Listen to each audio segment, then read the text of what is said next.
કોની જાતે રહીને દારૂ પીવડાવે છે, કોની જાતે રહીને રિટર્ન રનના કેસ બનાવો બને એવું પોલીસ ઈચ્છે છે. નિર્દોષ રાહદારીઓ આવી રીતે મોતના થપ્પડમાં ઉતરે એવું પોલીસ ક્યાંક ને ક્યાંક છૂટો દોડ આપી રહ્યો હોય. શું અમદાવાદ સુરક્ષિત શહેર છે કે પછી નશાખોરોનો અડ્ડો બની ગયું છે?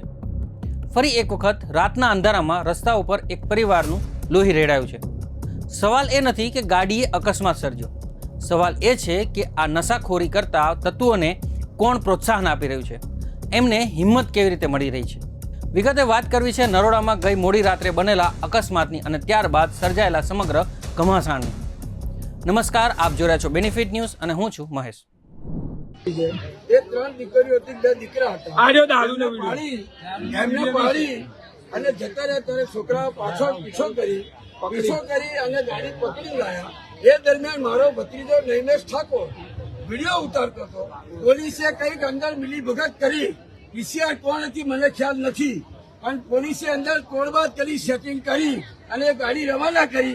મારો છોકરો લાઈવ કરે છે તો એના ઉપર ગાડી નાખી અને અત્યારે હોસ્પિટલ લઈ ગયા. પહેલા કાયદેસર આ તો આરોપી છે, પણ એનાથી 10 ગણા આરોપી પોલીસ છે. પોલીસ ઉપર કાયદેસર કાર્યવાહી થવી જોઈએ.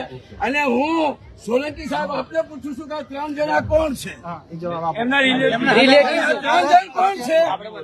તો કોને એમને બેસેલા પીસીઆરમાં પેલા બોલાવો. તમે લાઈવ ચાલુ રાખો. લાઈવ ચાલુ રાખો. પહેલા અમને કોને પીસીઆરમાં કોને બેસે? આપણે સાહેબને મેં કીધું નહીતર પીસીઆર કોની હતી? આ ભાઈ પીસીઆર હું આવ્યો પેલા ઉભી છું. હા, હું આવ્યો પેલા ઉભી છે ને અહીંયા તમને પૂછ્યું એની પેલાની પીસીઆર એ માણસને લઈને ભાગી ગઈ છે. રાજાઓ શું લાગે? 100% સાહેબની વાત છે. કોણ બેઠું છે? આ ગુનેગારો છે કોણ છે? પહેલા આ ગુનેગારો છે કોણ છે? એનો જવાબ આપો. કોણ છે? પોલીસનો ગાડીનો નંબર લઈ બધું જ છે. એ ખસો ભાઈ, પબ્લિક છે. અને ડ્રાઈવર કોણ છે? પીસીઆર નો ડ્રાઈવર કોણ છે?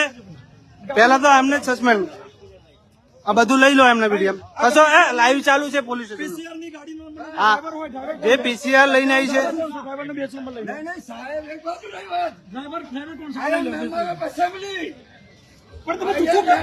તમે કેમ જુઠ્ઠું બોલો? અંદર આરોપી છે તો તમે જૂઠું કેમ બોલો છો? અમને નંબર પ્લેટ આ બધું જ છે ગાડી સાથે. અરે ગાડી સાથે વિડીયો લો. અહીંયા ઉભા રહો. પોલીસ આરોપીને કલાકથી ગાડીમાં લઈને બેસી છે. હા, અને કોઈ પોલીસ મિલી ભગત કઈ આરોપીને બચાવે.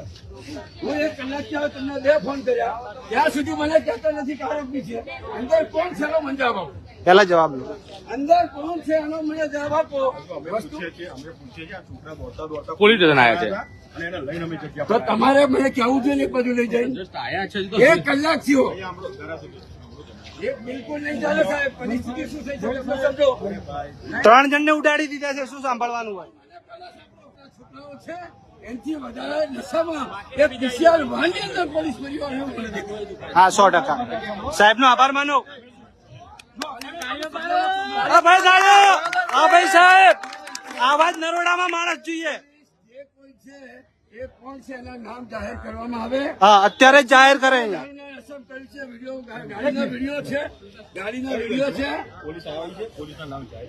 મારી વાત સાંભળો તમે. સાહેબનો જ મને જવાબ આપવાનો છે તમારે. અહીં નથી આપવાનો. નહીં, હું છું. મારા ભત્રીજા પર ગાડી ચલાવી છે. પોલીસ પરિવાર કોણ છે? આ દારૂના વિડીયો છે. ગાડીમાં દારૂની બોટલો છે. દારૂ પીધેલા છે.